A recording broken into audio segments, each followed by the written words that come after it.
look within the profession first to see if there's anything that can re-spark your passion, because it was there at one point. That's why you spent all that time and money getting the education. For some, it's looking outside of the profession. It's looking at things that you can do on your days off after work. Maybe instead of working 5 days, you work 4 days, or you get off earlier a day to do whatever, it is. You just have to find an outlet. Doing the same thing over and over that is not making you happy, it's going to get worse. Welcome to the Phil Klein Dental Podcast. As with any profession, doing the same thing every day can put us in a rut. As things become more routine, we soon begin to lose interest. So as dental professionals, how do we stay inspired, fulfilled, and energized in our dental career? Today we're diving into a very important topic: how to reignite your passion for dentistry and avoid the burnout that's become all too common in our field. In this episode, we'll talk about expanding your practice with innovative services that not only excite you, but also elevate patient care. We'll also talk about the incredible impact of joining groups that offer free care to underserved communities, both here in the U.S. and abroad. These opportunities not only help others in need, but also fuel a deeper sense of purpose and remind us why we chose dentistry as a career in the first place. Our guest today is Dr. Jacqueline Patterson, a general dentist. She's also an orofacial myofunctional therapist. She considers herself an airway-centric dentist. She has over 15 years of experience. Dr. Patterson will share with us today some invaluable advice and recommendations about how to avoid burnout and stay excited about the profession. Dr. Patterson will be joining us in a second, but first, for the optimal bond between zirconia and your resin cement, check out Bisco's Z Prime Plus. Rated best in class by thousands of top clinicians, Z Prime Plus featuring MDP creates a strong, reliable bond to zirconia, metal, and alumina substrates. And nothing could be simpler. It comes in a single bottle, and it's 100% compatible with both light-cured and dual-cured resin-luting cements. It's time you get the most out of your zirconia restorations.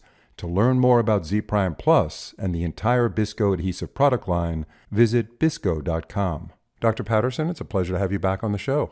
Thank you for having me, Phil. And to our audience, just so everybody knows, Dr. Patterson has done a few podcasts with us on sleep dentistry, airway sleep dentistry. In our first one, she talked about becoming an airway-centric dentist. So really good stuff. I recommend everybody to go to vivalearning.com.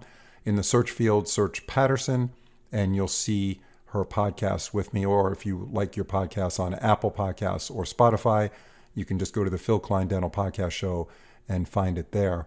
So we're talking about going beyond typical dentistry, and in your career, you're a real example of that. Starting out as a dental hygienist, moving into becoming a dentist, getting certified in myofunctional therapy.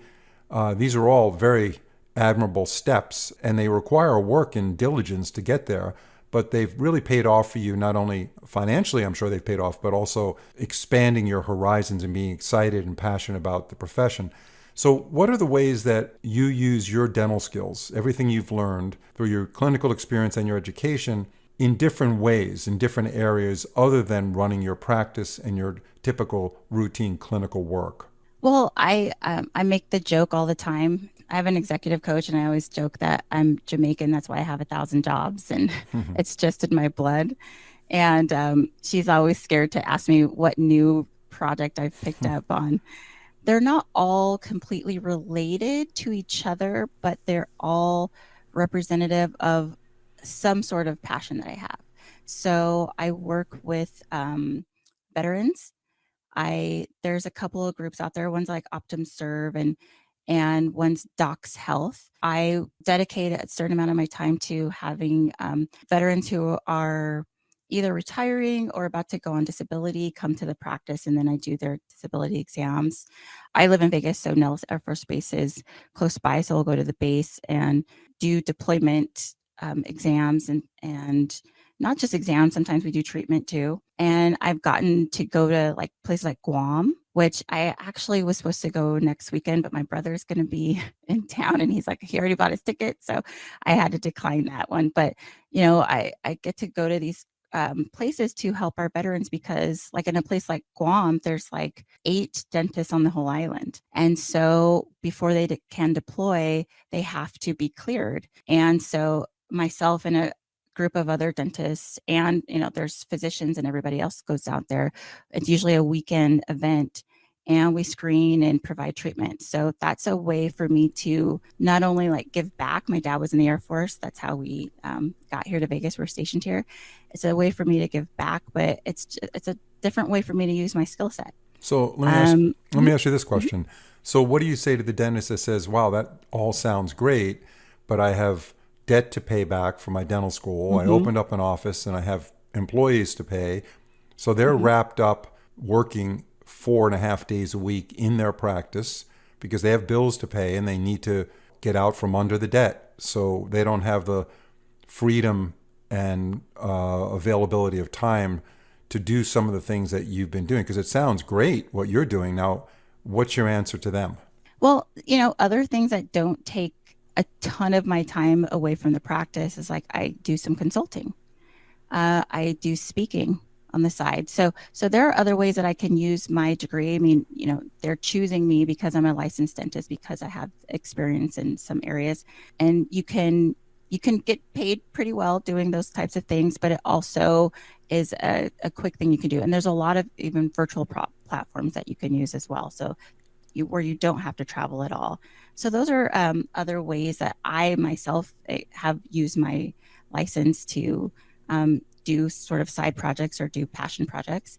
I also have a CE company that I started with a couple of other dentists that we're starting to do some virtual CE courses. It's called Breakaway Global Masterclass. And so we're really passionate about sort of giving the female dentists a different experience when they do CE.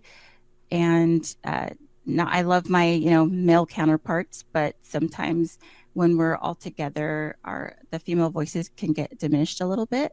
And so this is a way for us to come together and have a great educational experience. And and also for those who can't do something all the time, like you can't go and, every weekend do a deployment event or carve out time in your practice to have veterans or other people come. Like you can plan once a year, myself and some other dentists, we go to Jamaica and we do a mission trip. You can get it sponsored. Last year I was sponsored by Glidewell.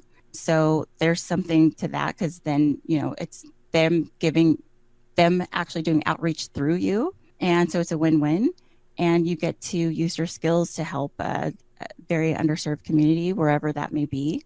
Next year, we're trying to go to Tanzania. So it's so there's different ways. It just depends, like with anything, it depends on how much time you want to commit to it, and how important it is to you. So yes. When you talk about deployment, that's military personnel going off to another area, and they need to be checked. They don't want to send these folks out there with decay or a toothache about to erupt. So you look at them and assess them and treat them to get them in enough shape. It's like taking a road trip with your car and bringing it to the service station before you take this long road trip. Yeah, exactly. Let's make sure the tires are real good and that all the hoses have no holes in it. Exactly. Yeah. Like so those events we do, deep cleanings, extractions, endo, just trying to get everybody to a point where the criteria is, in your opinion, can they go the next 12 months without anything kind of blowing up on them? Right. And if you can't say yes to that, then you need to fix what that problem is. Yeah. But when I went to Guam, it was something unexpected kind of happened, because the population of soldiers that I had, so many of them chew tobacco. And I was seeing oral cancer in 25-year-olds. I mean, it was wild. And so I just took that opportunity and I asked permission from their sergeant. I said, look, do I have permission to kind of scare these kids straight? Like, can I give them worst case scenarios? Can I show them, and they're like, please do, because they don't listen to us. And so it was an opportunity that I didn't know I was going to have, which was to really educate these people on, the dangers of oral tobacco use, and they're kids, right? I mean, I'm 43, so anyone under 35 to me is a child. Right, But right. I get so that. they're, Yeah, and they're I'm in right, there. they're I'm in in their there. 20s. I'm in there with you on this one. Yeah. Yeah. And so they're in their 20s and they think they're invincible, and they think, oh, yeah, I saw this lesion, but yeah, the dentist can just scrape it off. They had no idea. I'm like, let me show you a picture of a jaw resection, of a tongue resection. You So know what how I did you mean? know So that? How did you know it was oral cancer for sure, not I leukoplakia did, going on? Its so what I had to do, it's a weekend course. So I had to play devil's advocate and say, this might be this. And then they have an oral surgeon who works with their military, and all of those cases went to the oral surgeon.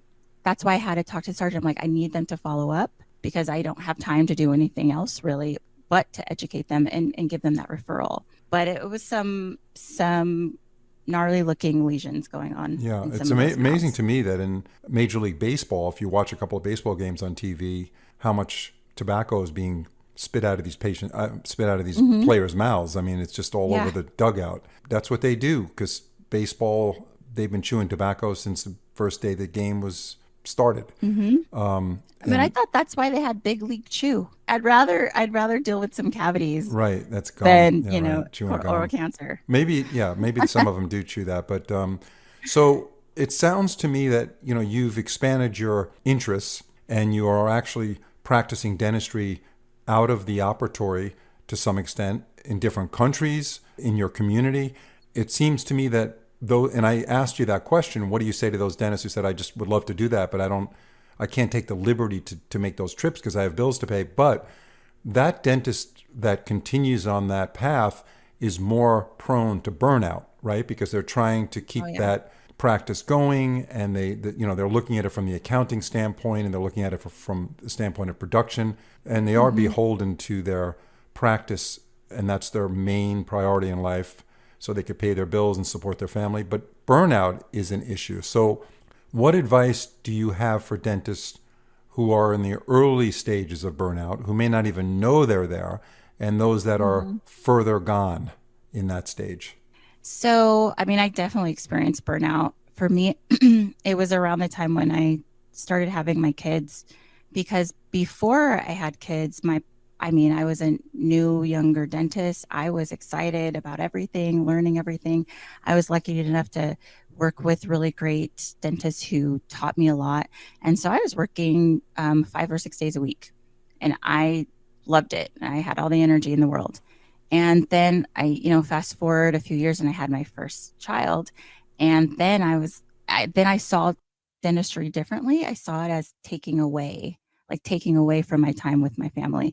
And so then all of the little things that had never bothered me before, all the little things started bothering me. And so it just became like something I felt like I had to do. And so, and I know I mentioned this in like an earlier podcast, that I was trying to say yes to everything, say yes to different opportunities, because I just didn't know where it was going to lead me. And I didn't want to keep myself sort of in that rut. And so through that yes phase, that yes period, I found airway dentistry, sleep dentistry. I found a different aspect of dentistry that really resonated with me and really re-sparked a passion in me. And for others, I mean, I have friends who they found implant dentistry and they like love it, and they're practicing that more, and it's given them something extra. So my advice, just from my experience, is look within first, like look within the profession first to see if there's anything that can re-spark your passion, because it was there at one point. That's why you spent all that time and money getting the education. And so try to see if it can be resparked. And for some, it's looking outside of the profession. It's looking at things that you can do on your days off after work. Maybe instead of working 5 days, you work 4 days, or you get off earlier a day to do whatever it is. So you just have to find an outlet, because doing the same thing over and over that is not making you happy, it's going to get worse. We'll be getting right back to our guest in a second, but first, we all know that to achieve healthy, beautiful smiles, we sometimes need to align the teeth. And to do so, aligner therapy is a great option. So why not set your practice apart with 3M Clarity Aligners Flex from Solventum, formerly 3M Healthcare. Designed for comfort, Clarity Aligners Flex feature a thin, flexible design, yet they deliver excellent force persistence over a 2-week period. Plus, they resist scratching and stains, and they're backed by a dedicated clinician team providing support every step of the way. With a variety of affordable case-type options, single or dual arch, Clarity Aligners Flex offer a great value to your patients and practice. To learn more, visit 3m.com/clarity-aligners-flex. Yeah, it seems that many of us fall into the trap where we want to reach a certain point in our career financially, and we measure that by how much money we're making and how well the practice is doing, and we keep working harder and harder to get there, and that we rationalize and say that's the sacrifice. And to some extent it is the sacrifice, but we have to know when to draw the line, because it can bring you to a state of burnout fairly quickly in your career if you're not careful and you don't have a balanced life. It's easy to say, not as easy to do, as we know, because so many people are suffering from some level of burnout. You talked about expanding your dental care to other countries where you go on a mission with other people, other dentists. Have you utilized the more conservative treatment of silver diamine fluoride with glass ionomer, especially since many of the children you see may not have great access to dentists and may not go back to a dentist for a long period of time? And you can treat a lot of patients using this medical management of caries approach. So our mission group does not. When we go to Jamaica, we do work with their dental society, and they have a dental school there. And so they're the ones who do that sort of treatment. We're kind of coming in and we're going to churches, and we're going to, we went to schools and daycare centers, that sort of thing. And we're doing sort of like, okay, we have a line of hundreds of people, and there's 3 dentists. So we always wish we can do more, but typically it's, okay, are you in pain? Is there a tooth that we can remove? Is there a cavity that we can fill? Or is there a cleaning that needs to happen? So it's very rudimentary. We worked at a church that had created a space in their back room. They had gotten these I didn't even know that these dental chairs could be that old. I mean, the oldest dental chairs I've ever seen, and ants everywhere, just ants crawling everywhere. I mean, and I'm not a bug person, but I had to get over myself because I said, Jackie, there's hundreds of people who have been waiting in this heat to have something done. You're going to treat them. So, no, we didn't do that on the trip, but I know that the dental students, because the very last place that we went, we worked with the dental students, and they were doing more treatments than we were. Especially in a volume situation where you have very little time with so many patients. It was just a thought, because I've done some interviews with some doctors that are working in public health arenas, and it's Medicaid, but they have had incredible success with treating younger patients with silver diamine fluoride, because it does magical stuff to the tooth. Literally, it kills the decay, stops it dead in its tracks, remineralizes the affected dentin, and then it has this zombie effect where it actually prevents decay down the road. And when you use glass ionomer on top, it all bonds. Eventually, it matures into this monolithic direct restorative complex, where this one doctor gave me an example of this, where he put it in on a 6-year-old kid or 8-year-old child, and he ran into that person 20 years later, and he did like 8 of them in one visit, and all 8 teeth were just like he left it. That's awesome. Yeah. No drilling. And by the way, no drilling, no anesthesia. That's another thing for those kinds of mass treatment experiences where you have these people waiting online in the heat. And that's great. I'm glad you mentioned it, because we are always looking to see what else we can do during these trips, and even sponsorship wise, like, look, we'll promote this product or whatever if we can get things donated, because we're taking all of this over in bags ourselves, right? And all the instruments and then with sterilization, so we have contacts in Jamaica where there's dentists who let us use their sterilization units like overnight. We would just drop it off and then the next day pick it up and then go to another place. And so because we didn't have a lot of those items this time, most of the patients we did see were teenagers, adults who were in pain. Yeah, and unfortunately, a lot of those Yeah. patients had to have their teeth extracted because there's no time or facility to do the root canal. I'm an Yeah. endodontist, so for me to take a tooth out that I know I could save endodontically is like Yes. it's a nightmare to me, but And it's a reality. yeah, and there's just not enough dentists, Yeah. and they have a dental school, but a lot of them don't stay. And a lot of the people attending the dental school in Jamaica aren't from Jamaica. Hmm. So they'll just go back to their home countries, and so it's just It's there's rough. such a need. There's a huge need.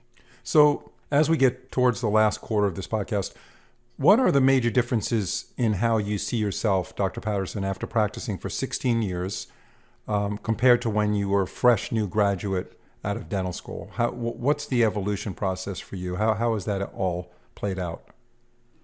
Well, I know when I first started out, I was striving for perfection.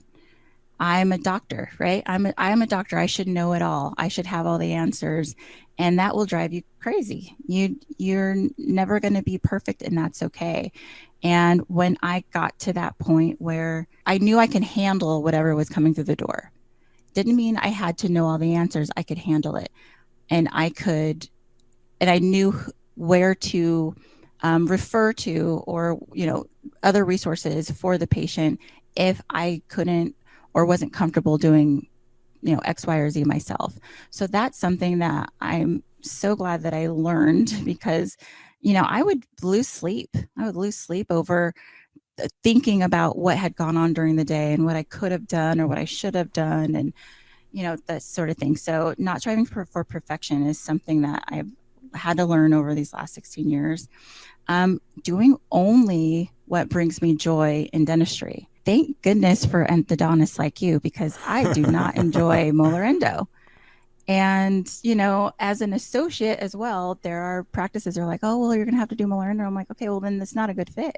I know I'd rather send that to the specialist. So just knowing what you like to do and what you don't like to do, and kind of sticking to that, and realizing there's people who love to do, you'll always find somebody who loves to do what you don't love to do, and that's okay. So, Hard to believe, so though, that isn't it? Isn't it hard to believe that someone actually wants to do molar endo? Isn't that hard? it's just crazy to me. I figured And you'd say I that. have, I have two endodontists that come to my practice, and I'm like, you guys are crazy, Yeah, but and here's the thing, though. So when I was practicing in my heyday back in the day, so I was doing around, I would say, 1,000 root canals a year, something like that. yeah, Because I didn't work every day, but I was doing about 1,000 root yeah, canals a year. 90% of them were molars, yeah, and some of them had broken instruments in there. But the nice thing is when you really master something and you do it well and you're set up for it, it's not that hard. It's just always that yes, way. When you have the yeah, right instruments and you have the right mm-hmm, setup and you have the right loops and the mm-hmm, microscope and you understand the morphology and these new materials are coming out, mm-hmm, and you're also a good diagnostician. When you master all that, it becomes enjoyable. It really does. right, But to get there, the barrier to get there is rough, and that's one mm-hmm, of the things that attracted me to endodontics, because I knew there were a whole lot of people like you, Dr. Patterson, that yeah, oh yeah. literally were like, oh my God, I can't do molar endo. But you'd be surprised. There are plenty of general dentists that are doing decent molar endo these Oh, days. for sure. And Yeah. and I just don't have that urge. Hmm. I don't have that want to, oh, I really want to be excellent at molar endo. I'd rather spend my energy on other things. I want Yeah. to be excellent at airway dentistry, or, excellent at clear aligner therapy. But so I just feel like, find something inside dentistry that you want to be excellent at, that you want to, have passion in, and focus on those areas, and you don't have to be great at everything. Right. No, that's a And very good advice. What do you love most about dentistry? This is my last question. We have a couple of minutes left, 2 or 3 minutes. What do you love most and least about being a dentist? And tell us why. so what I love most about being a dentist are the options and the opportunities within the profession, just from, having your degree and having your license. There's so many avenues that you can take. I mean, you don't have to do clinical. You could do research. You can do consulting. I mean, there's so many ways to use this degree, which is awesome. So I feel very fortunate that I have these opportunities and I can pivot into different, areas of it as I want, and depending on the stage of my life and the stage of my career. So I feel really blessed to have those opportunities and to be a dentist. And I think the thing I like least about being a dentist, and this is whether you're an owner or an associate, is that it's a hard career. It could be a hard career dealing with patients, dealing with expectations, dealing with insurance, dealing with overhead, it's the little things. It's not even the dentistry per se. It's the other stuff that can come with being a practicing dentist. So I think that is sort of unique to our profession because we're healthcare providers and we're typically small business owners as well. And so not all of us enjoy the business aspect of it and, that sort of thing. So I think we're unique in that respect. And so that for me is a little harder. I think that's also why I keep my associateship. See, that's a hard word for me. Yeah, Associateship gig is because I like to walk in, do my dentistry, and then walk out. Yeah. And so, and then I like to keep my airway practice small. So I don't have all the problems of a bigger practice. So in that, the things that I don't like, I've found workarounds. And I think the moral of the story is as you work in the profession and you start to learn what you like and what you don't like, don't wait until you've been practicing 30 years to get rid of the things you don't like. Right. Start sifting through this stuff. It's like going through a closet. If you haven't worn clothes for 4 years, put it in a box and give it away, and start start cleaning things out. And it's the same thing. I mean, I'm a lot older than you are, but at this point in my life, just do the things you want to do.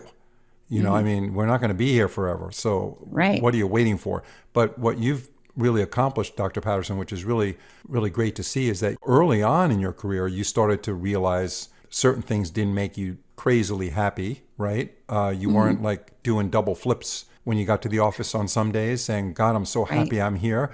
And you kind of, you molded and shaped your career by getting the education you needed to pursue things that you were excited about, and that's kept you happy. It's given you a diverse life as far as your capabilities in dentistry. And you're right, dentistry does open the doors to a lot of things. You could be in corporate, you can be in the, working with companies. I know somebody that became an oral pathologist who started her own lab, and she loves it. She's done some podcasts with us. Her name is Ashley Clark, and she's fantastic about oral cancer and detection and biopsies, and she loves oral pathology, and she went to dental school. So there's opportunities out there for everybody, and you really filled us in on a lot of what goes through your mind every day as far as what you need to do to stay happy in this profession, and how much you've been helping people from all walks of life. Your own patients that live in other countries, veterans. It's just a fantastic thing to hear. We really appreciate it, Dr. Patterson, and hope to have you on future podcasts. We want to keep in touch with you to learn more about what you're doing. Perfect. Thank you so much. Thanks for having me. This has been a great time. Thank you so much.